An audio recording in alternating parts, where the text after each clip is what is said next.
parce que maintenant on va parler du mariage homo. Oh bah alors, magnifique. Ah bah je sais C'est bien. essentiel. Alors oui, donc il se réjouit. Ah bah oui, je suis Mais oui. ravi. Enfin, Marions-les. le défenseur du mariage, Bah ouais, voilà, formidable. il est content qu'enfin on revitalise une Formidable. institution en perdition. Christiane Taubira a donc présenté le projet cette semaine, ces grandes lignes du texte sur le mariage pour tous et l'adoption pour tous. Pour certains à gauche, le texte ne va pas assez loin. La droite, elle est partagée sur la question. Écoutez ses réactions.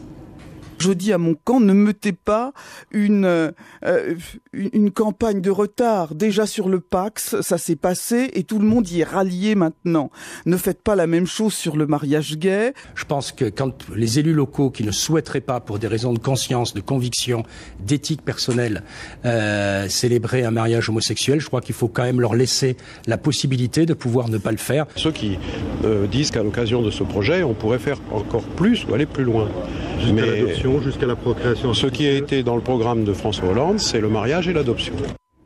Alors, Eric, on connaît à peu près vos positions là-dessus. Non, on ne connaît pas du tout. Il est pour le mariage. Nicolas, vous. Eric, il pense que, au fond, mais il a une logique, hein, et vous allez voir. Il pense, tu permets que je parle pour toi 30 secondes, puisqu'on t'a entendu là-dessus que le mariage est une institution sacrée, et simplement il se plaignait qu'il tombe en désuétude. Donc maintenant, il se réjouit du mariage homosexuel, puisque c'est une façon de renforcer la puissance de ces liens sacrés. N'est-ce pas, Eric? C'est ta logique. Ça m'amuse beaucoup parce que j'imaginais les réactions des grands auteurs homosexuels célèbres comme Proust, Gide, Oscar Wilde devant ce mariage homosexuel. Ils seraient morts de rire. Mais alors, ils se tordraient de rire. Eux, ils avaient compris que la transgression n'est rien si elle est banalisée.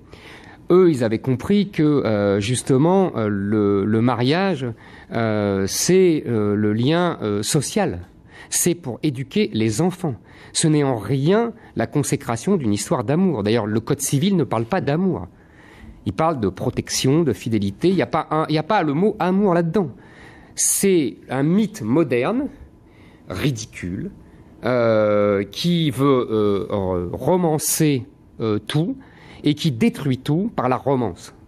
Ça a commencé au XIXe siècle avec le romantisme et on pourrait finir comme ça. Et alors pourquoi les homosexuels n'auraient pas droit à ce mythe, partager ce mythe? Parce que les homosexuels, mais parce que le mariage, c'est un homme et une femme depuis la nuit des temps. Depuis la nuit. Parce que si attends, vision anthropologique, mais bien sûr, c'est une vision anthropologique. C'était la présomption de paternité, le père est celui qui est désigné par les noces aujourd'hui. Mais de toute façon, il y a un père. De toute façon, il y a un père.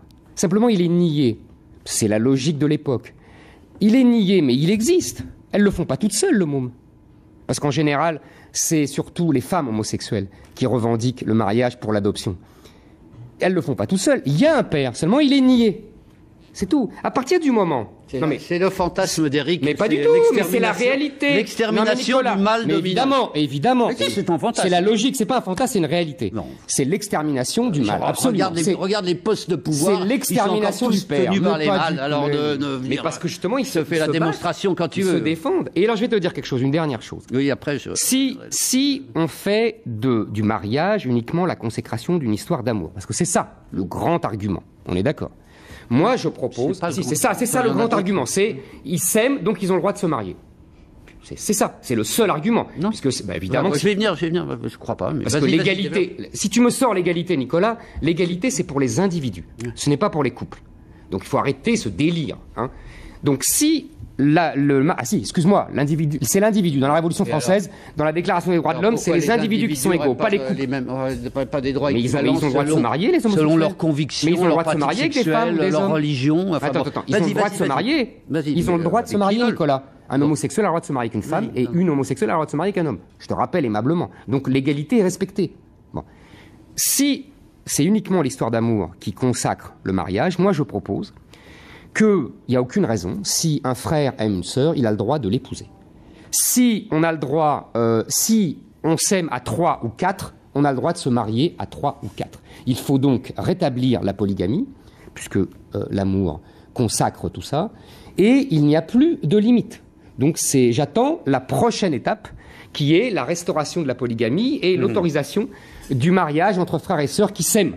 Attends, alors, ce que je comprends pas, Éric, d'abord, dans ta position, outre le fait, on l'a évoqué, de cette institution à laquelle tu tiens quand même comme cellule de base de la société. Évidemment. Voilà. Donc, effectivement, une institution qui était battue en brèche, qui tombait en désuétude, le divorce, les Pacs, tout ça, bref.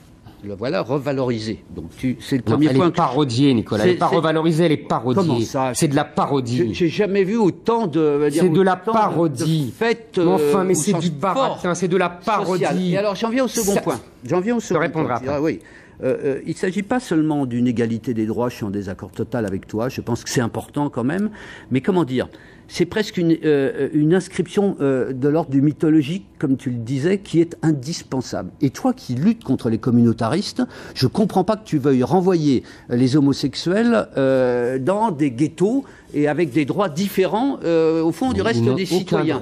Là, dans ce moment, dans ce rite de passage, ils demandent au fond à être comme les autres. Et je pense que ce moment-là est important. Dernier point sur l'éducation des enfants. Tu as une vision anthropologique fixiste. Absolument. Les anthropologues te disent très clairement qu'il y a d'autres façons, d'autres structures pour éduquer les enfants. Il y a eu des mariages homosexuels dans l'histoire de l'humanité.